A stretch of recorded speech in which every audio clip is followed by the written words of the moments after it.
2014년 4월 16일 오전 8시 48분경에 세월호가 침몰되는 사건이 일어났습니다. 476명의 탑승자 중에서 288명이 사망을 하고 16명이 실종되고 단지 172명만이 구조되는 그런 대형 사고였습니다. 한 달하고도 보름이 지난 지금이지만 우리나라와 온 국민은 아직도 그 참담함 가운데서 또 아픔과 고통 가운데서 헤어나오지 못하고 있습니다. 세월호 사건이 있은 후에 한 달여 동안 10건 정도, 10여 건의 그런 재난 사건이 거듭해서 집중적으로 일어났습니다. 그렇기 때문에 우리 국민들의 충격은 더 커졌습니다. 바라기는 속히 이 모든 문제들이 잘 수습이 되고 아픔이 치유가 되기를 소망을 합니다. 이와 같은 때에 나오는 가장 중요한 그런 주제가 하나 있습니다. 그것은 원칙을 지켜야지만 된다는 것입니다. 세월호의 가장 큰 원인은, 그리고 한 달여 동안 집중적으로 나타났던 10여 가지의 안전사고의 가장 큰 원인은 반드시 지켜야지만 되는 원칙이 불행하게도 전혀 지켜지지 않았기 때문에 문제가 생긴 것입니다. 요즘 한국 사회는 여러 분야에서 원칙이 지켜지지 않는 결과들이 그대로 나타나고 있습니다. 그래서 국민들은 안타까워하고 불안해하고 있습니다.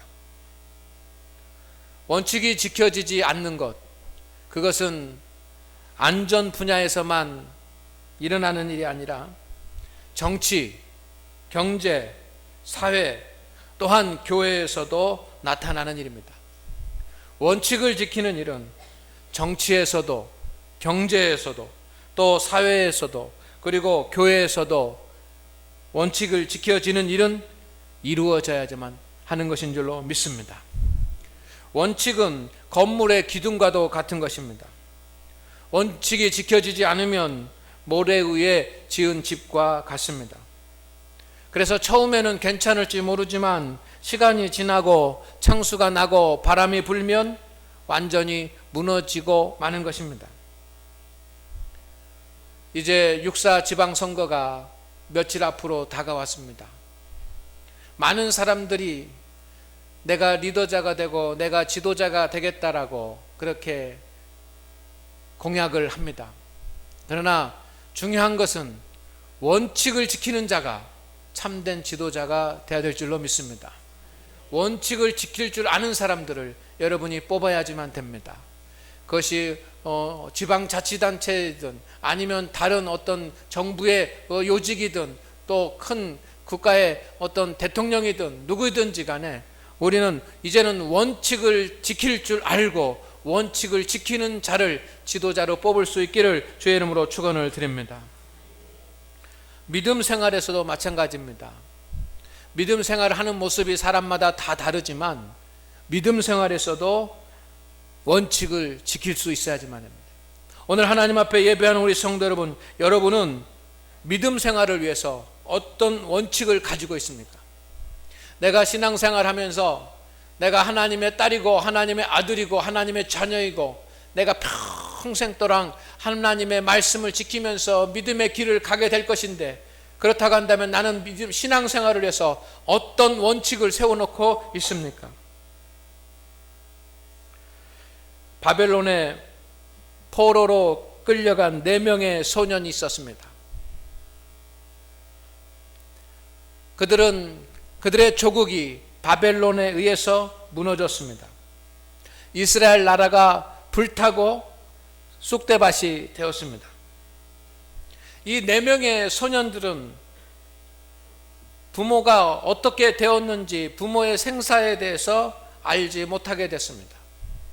아마 그들의 부모는 노예로 끌려갔거나 아니면 죽었거나 했을지도 모릅니다. 그런데 안타깝게도 이 소년들은 자신들의 부모가 어떻게 되었는지 알지 못합니다. 이 4명의 소년들은 고향집을 잃었습니다. 고향집에서는 부귀와 영화를 누리면서 그렇게 살았는데 이제 고향집이 다 불타버리고 짓밟혀서 고향집을 잃어버렸습니다. 그리고 자유가 없이 노예로서 포로로 바벨론 머나먼 나라, 머나먼 이국 땅으로 잡혀왔습니다. 그들의 미래는 불투명해졌고 하루하루가 위험에 처하게 됐습니다. 이와 같은 때에 이 4명의 소년이 해야 될 일은 무엇이겠습니까? 그들의 불확실한 미래와 그 위험한 하루하루, 또 그들이 겪은 여러 가지 혼란과 또 여러 가지 어려움, 이것을 극복하고 이기고 승리하기 위해서 이들이 해야 될 일은 무엇이었겠습니까? 오늘 하나님 앞에 예배하는 우리 성도 여러분, 그들이 먼저 해야 될 일은 믿음의 원칙을 지키는 일입니다. 아멘, 아멘, 아멘. 여러분, 나라도 잃어버렸고 부모도 잃어버렸고 고향도 잃어버렸고 포로로 잡혀왔고 하루하루가 불안하고 미래가 불투명하지만 그들이 제일 먼저 해야지만 하는 일은 믿음 생활을 위해서 믿음의 원칙을 굳게 지키는 일입니다. 다행히 소년들은 바벨론 왕에게 선택을 되었습니다. 몇 안 되는 그런 사람들이 바벨론 궁에 뽑혀갔는데 다니엘과 3명의 친구도 함께 뽑혀갔습니다. 바벨론은 지혜가 있는 소년들을 선택을 했습니다. 그리고 이제 그들을 교육해서 3년 뒤에 바벨론에 등용시켜서 바벨론을 위해서 일하는 시민이 될 수 있도록 만들 계획을 가지고 있었습니다. 4명의 소년은 이제 3년 동안 열심히 공부하고 훈련을 받으면 그들이 바벨론의 관리가 될 수 있는 길이 열린 것입니다. 그들의 인생이 바뀌어졌습니다.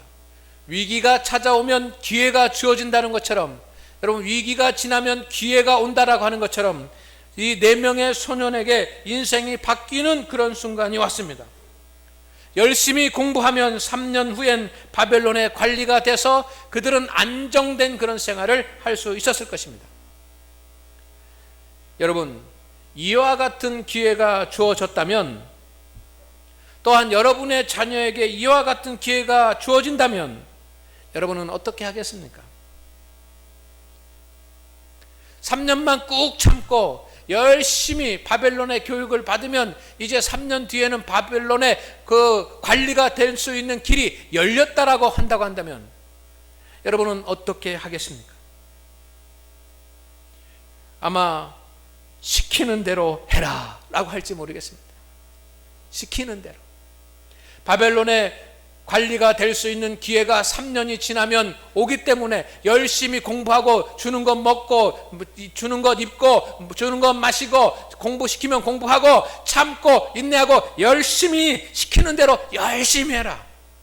아마 그렇게 말하고 그렇게 생각할지 모릅니다. 그러나 4명의 소년은 그렇지 않았습니다. 시키는 대로 하지 않았습니다. 뜻을 정했습니다. 오늘 말씀해 보니까 1장 8절에 다니엘은 뜻을 정하여 라고 되어 있습니다. 뜻을 정했습니다. 결심을 단단히 했습니다. 그들의 미래가 열리는 것 같고 시키는 대로만 하면, 공부시키면 공부하고 먹을 것 주면 먹고 마실 것 주면 마시고, 그렇게 하면, 시키는 대로만 하면 그들의 길이 3년 뒤에 열리는 것이 확실하게 보장이 되었지만 다니엘의 세 친구와 다니엘은 뜻을 정했습니다. 그 결심을 단단히 했습니다. 그것은 뭐냐면 왕의 음식과 포도주를 절대로 먹지 않겠다라고 합니다. 왕의 음식은 어떤 것입니까? 왕이 준비해 주는 음식입니다. 이 포로된 소년들을 위해서 왕은 왕의 음식을 준비해 주었습니다. 포로로 잡혀간 다른 이스라엘의 백성들이 먹는 음식과는 질적으로 다른 좋은 음식이었을 것입니다. 귀한 음식이었을 것입니다. 영양가가 풍부한 음식이었을 것입니다. 다른 사람들은 먹어보지 못한 그런 음식이었을 것입니다. 그런데 다니엘과 세 친구는 그것을 먹지 않기로 합니다. 왜냐하면 왕이 준 음식은 그 가운데 이스라엘의 율법 가운데, 이스라엘의 정결법 가운데 먹지 않도록 되어 있는 그런 음식들이 많이 포함되어져 있기 때문입니다. 그들은 율법에 기록된 대로 부정한 음식은 먹지 않으려고 했습니다. 또 포도주와 독주는 마시지 않기로 했습니다. 하나님의 말씀에 위배되는 일이기 때문에, 아무리 작은 일이라도 하나님의 말씀에 위배되는 일이기 때문에 그들은 그것을 하지 않습니다. 4명의 소년은 처음부터, 바벨론의 생활이 시작되는 처음부터 아무리 작은 일이라고 할지라도 하나님의 말씀에 위배되는 일이면 하지 않기로 원칙을 세우는 줄로 믿습니다. 그들이 바벨론에서도 하나님을 섬기면서 살아가는데, 하나님을 섬기는 믿음의 아들들로서 처음부터 아무리 작은 일이라도 하나님의 말씀에 위배되는 일이면 절대로 하지 않기로, 죽음이 올지라도 절대로 하지 않기로 원칙을 세웁니다. 그리고 그 믿음의 원칙을 세우고 믿음의 원칙대로 살아갑니다. 믿음의 원칙대로 살아갈 때 하나님께서는 이 다니엘과 3명의 친구들의 길이 형통하도록 열어주신 줄로 믿습니다. 그들을 높이 세워서 바벨론의 최고 관리가 되게 했습니다. 하나님은 신앙의 원칙을 세우고 그 원칙을 지켜가면서 철저하게 믿음의 길을 가는 성도들을 형통케 하시고 높이 세워주시는 줄로 믿습니다. 다니엘과 세 친구들은 그 원칙이 평생 동안 바뀌지 않았습니다. 다니엘이 높은 관직에 올라 총리 중에 총리가 되었을 때 그를 시기하는 사람들의 모함으로 말미암아 한 달 동안 기도를 금해야지만 되는 그런 왕의 조서가 내려지고 명령이 내려졌습니다. 그때 다니엘은 타협하지 않았습니다. 한 달 동안 기도를 쉬면 그가 안전할 수 있었지만 그는 세상과 타협하지 않았습니다. 왜? 그의 믿음의 원칙이 있기 때문입니다. 믿음의 원칙은 처음부터 아무리 작은 일이라도 하나님의 말씀에 위배되는 일은 하지 않겠다라고 하는 믿음의 원칙이 있었기 때문에 왕의 조서가 내리고 왕의 명령이 내렸을지라도 그는 하나님 앞에 엎드려서 기도한 줄로 믿습니다. 예루살렘으로 난 방향의 창문을 열어놓고 무릎을 꿇고 하루에 3번씩 기도했습니다. 그들은 원칙대로, 그들이 세운 믿음의 원칙대로 신앙생활을 하는 것입니다. 그 결과 사자굴 속에 들어가게 됐지만 하나님은 다니엘을 살려주셨습니다. 할렐루야, 할렐루야. 원칙을 세우고 원칙을 지키는 일은 세상보다 교회와 성도가 먼저 해야지만 합니다. 한국 교회는 여러 교단이 있습니다. 한 200여 교단이 있는데 원래는 이 200여 교단이 한 교단이었습니다. 교회가 싸워서 나눠진 것입니다. 장로교 교단이 한 200여 된다고 합니다. 이 장로교 교단이 왜 200개가 됐습니까? 처음에는 하나였습니다. 그러나 교회가 싸워서 나눠진 것입니다. 하나님의 뜻은 교회들이 싸워서 나누어지는 것이 아니라 하나님의 뜻은 교회들이 연합하고 일치를 이루는 일입니다. 그런데 하나가 되는 일은 하지 못하고 나누어지고 갈라지는 일만 감당한 것이 한국의 교회입니다. 몇 달 전에 예장 합동이 또 나눠졌습니다. 예장 합동 측에 있던 교회들이 또 마음에 안 들다고 서로 마음에 맞는 사람들끼리 나눠져 가지고 교단 하나 또 세웠습니다. 이것은 교회들이 많이 있지만 교회가 서로 일치하고 연합해야 된다라고 하는 원칙을 지키지 않기 때문에 조금만 마음이 틀려지면 서로 갈라져서 다른 교단을 만들어내는 겁니다. 원칙을 지키지 않는 교회는 모래 위에 지은 집과 같습니다. 한국의 교회가 든든히 서려고 한다면 하나님의 말씀에 굳게 서서 원칙을 세우고 원칙을 지켜야 될 줄로 믿습니다. 개인 신앙생활도 마찬가지입니다. 온전한 믿음 생활을 하기를 원한다고 한다면 성도 여러분, 우리는 원칙을 세워놓고 믿음의 생활을 해야지만 합니다. 내가 믿음 생활을 하기 위해서 나만의 특별한 원칙을 세워놓고 기준을 세워놓고 우리가 그 기준과 원칙을 지켜가면서 믿음의 길을 가야지만 합니다. 온전한 믿음 생활을 원한다면 우리 성도 여러분, 지금이라도 믿음 생활의 원칙을 정하시기를 주의 이름으로 축원을 드립니다. 다니엘과 그 친구들이 왕의 음식과 포도주를 먹지 않기로 그렇게 믿음의 원칙을 세운 것처럼 오늘 성도 여러분, 내가 온전한 믿음의 생활을 조금이라도 하기 원한다면 나 스스로 믿음의 길을 가기 위한 믿음의 원칙들을 정하시기를 바랍니다. 우리 교회도 중직을 받은 분들이 있습니다. 그리고 하나님의 일들을 감당하는 사명자들이 있습니다. 주의 사역자들과 중직을 맡은 우리 성도들이라고 한다면 지금이라도 믿음 생활을 해서 여러분만의 믿음의 원칙을 세워야 될 줄로 믿습니다. 우리가 왜 믿음이 흔들리고 믿음이 성장하고 믿음이 깊어지지 못합니까? 왜 시험에 들고 실족하게 됩니까? 나의 믿음의 원칙이 없기 때문입니다. 우리 장안교회는 이제 8월 31일에 세 분의 장로님을 피택하기로 그렇게 결의하고 기도를 시작했습니다.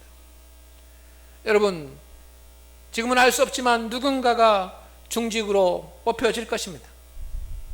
장로님으로 세워질 것입니다. 그러나 정말 중직을 맡고 장로님으로 피택돼서 하나님의 일을 감당하기를 원하는 성도라면 지금이라도 믿음 생활의 원칙을 굳게 정하고 믿음의 길을 가야 될 줄로 믿습니다. 원칙이 있으면 그 원칙이 신앙생활의 좌표가 되는 것이고 원칙이 있으면 신앙생활의 기준이 됩니다. 아브라함은 예배가 원칙이었습니다. 아브라함의 믿음 생활의 원칙은 하나님의 말씀에 무조건 순종하는 것이었습니다. 그래서 아브라함은 그가 가는 곳마다 하나님 앞에 먼저 제단을 쌓고 예배를 드렸습니다. 예배가 그의 인생의 신앙생활의 원칙입니다. 그는 하나님께서 자기에게 말씀하시면 자기가 감당할 수 없는 것이라도 불가능한 것이라도 하나님 앞에 순종합니다.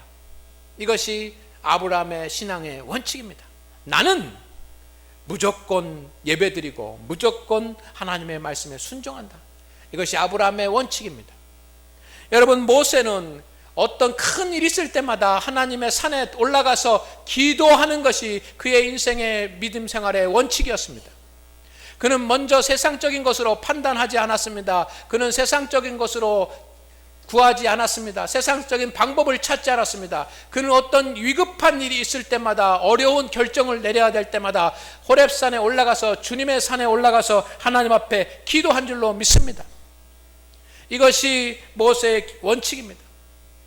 사도 바울은 그가 많은 것을 가졌지만 사도 바울은 오직 십자가의 원칙만을 내세웠습니다. 십자가 외에는 자랑하지 않는다라고 그는 십자가 외 원칙을 내세웠습니다. 여러분은 여러분의 믿음을 지키고 여러분의 믿음이 더욱더 성숙되게 하기 위해서 어떤 원칙을 가지고 있습니까? 우리는 원칙을 세워놓고 이것은 세상과 절대로 타협하지 않고 굳게 지켜야 될 줄로 믿습니다. 제가 몇 가지를 말씀드리려고 합니다. 첫째는 여러분, 모든 예배에 참석한다라고 하는 원칙을 갖기를 원합니다. 아멘. 따라하겠습니다. 나는 모든 예배에 참석한다. 아멘. 여러분, 예배는 하나님 앞에 드리는 하나님과 나와의 약속입니다. 우리의 신앙이 깊어지려면 우리는 하나님 앞에 온전하게 예배를 드리는 자가 되어야지만 합니다. 하나님은 신령과 진정으로 예배하는 자를 찾으시는 줄로 믿습니다. 그래서 우리 믿음 생활하려면 나는 모든 예배에 참석한다라고 하는 그런 원칙을 세우시기를 바랍니다. 어떤 분들은 주일 예배만 참석한다라는 원칙을 세우신 분들이 있어요. 그래서 오후 예배는 참석하지 않고 3일 주간 기도에도 참석하지 않고 시간이 있어도 안 나오고 집에 있어도 안 나오고. 여러분, 그래서 우리의 믿음이 성장하고 우리의 믿음이 자라겠습니까? 그러면서 내가 중직을 맡아서 일할 수 있겠습니까? 내가 하나님의 사명을 맡아서 하나님의 사명을 감당할 수 있겠습니까? 여러분, 예배는 주일 예배든 오후 예배든 주간 기도회든 내가 어떤 일이든 참석하겠다라고 하는 그 어떤 예배이든 내가 열심히 참석하겠다라는 그런 결단이 있어야 될 줄로 믿습니다. 중직을 맡으신 분뿐만 아니라 여러분, 교사들이 어떻게 오후 찬양 예배에 참석하지 않고 주간 기도에 참석하지 않고 그러면서 아이들을 가르칠 수 있습니까? 아이들 앞에 설 수 있습니까? 어떻게 그러면서 구역을 인도하고 구역을 이끌어갈 수가 있습니까? 여러분, 우리의 삶에 믿음의 원칙이 있어야지만 되는데 나는 예배에 절대로 빠지지 않고 모든 예배에 참석한다. 아멘. 그런 원칙에 승리하는 성도들 되시기를 주의 이름으로 축원을 드립니다. 두 번째, 나는 매일 기도한다. 따라하겠습니다. 나는 매일 기도한다.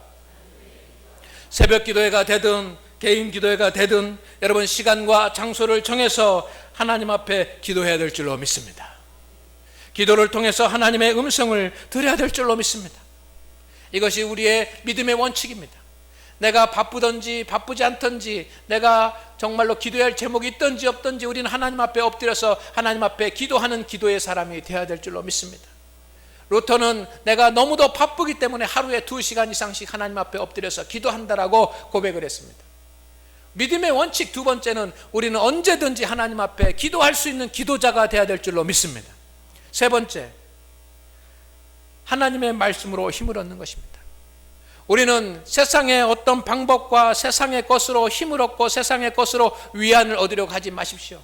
우리 그리스도인들은 하나님의 말씀으로 힘을 얻고 하나님의 말씀으로 능력을 얻고 하나님의 말씀으로 권세를 얻어야 될 줄로 믿습니다.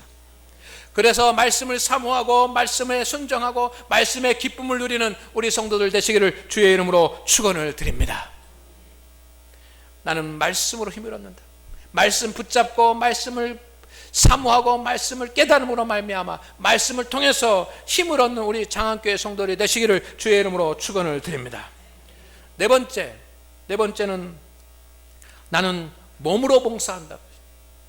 아멘. 따라하겠습니다. 나는 몸으로 봉사한다. 할렐루야. 이것이 정말로 중요한 것입니다. 우리 믿음의 사람들은 봉사하고 전도하는 일에 앞장서야 되고 주님의 일에 우선해야지만 됩니다. 내가 세상의 일도 가지고 있지만 세상의 일 때문에 주님의 일을 놓쳐버리는 자 되지 않기를 소망을 합니다. 주님의 일에 우선하면서 내가 나의 몸으로 봉사하는 것, 이것이 하나님 앞에 영광을 돌리는 일이에요. 이것이 우리 믿음의 생활의 원칙인 것입니다. 다섯 번째, 목회자를 존경하고 목회자를 잘 섬기는 것이 믿음 생활을 잘하는 믿음의 원칙인 줄로 믿습니다. 목회자와 영적인 관계가 있어야 믿음이 자랍니다. 영적인 관계를 가져야지만 목회자와 소통하고 목회자와 연합해서 목회자와 교제해서 영적인 교통을 나눠야지만 나의 믿음이 자랄 수가 있는 것입니다. 한국 교회와 성도들의 믿음이 성장이 더딘 이유는, 그리고 교회가 분란이 일어나고 교회가 갈라지고 나누어지는 이유는 목회자를 목회자답게 여기지 못하기 때문입니다. 목회자를 월급 받는 고용자 수준에서 한국교회가 생각하는 사람들이 많아졌습니다. 목회자는 고용자가 아니라 목회자는 목자요, 목회자는 주의 사자라고 하는 그런 믿음을 가지고 목회자와 좋은 관계를 갖는 것, 이것이 믿음 생활을 하는 원칙인 줄로 믿습니다. 오늘 하나님 앞에 예배하는 우리 성도 여러분, 여러분이 신앙생활을 위해서 여러분만의 원칙을 정하시기를 바랍니다. 여러분이 믿음 생활에 성공하기 위해서 여러분만의 믿음의 원칙을 정하기를 원합니다. 다니엘이 그렇게 왕의 음식과 포도주를 먹지 않기로 결정했던 것처럼 여러분만의 신앙의 원칙을 정하십시오. 그리고 그것을 지키십시오. 그리고 세상과 타협하지 마십시다. 그러면 하나님께서 저와 여러분을 승리자로 세워주실 줄로 믿습니다. 그런 은혜가 있기를 주의 이름으로 축원을 드립니다.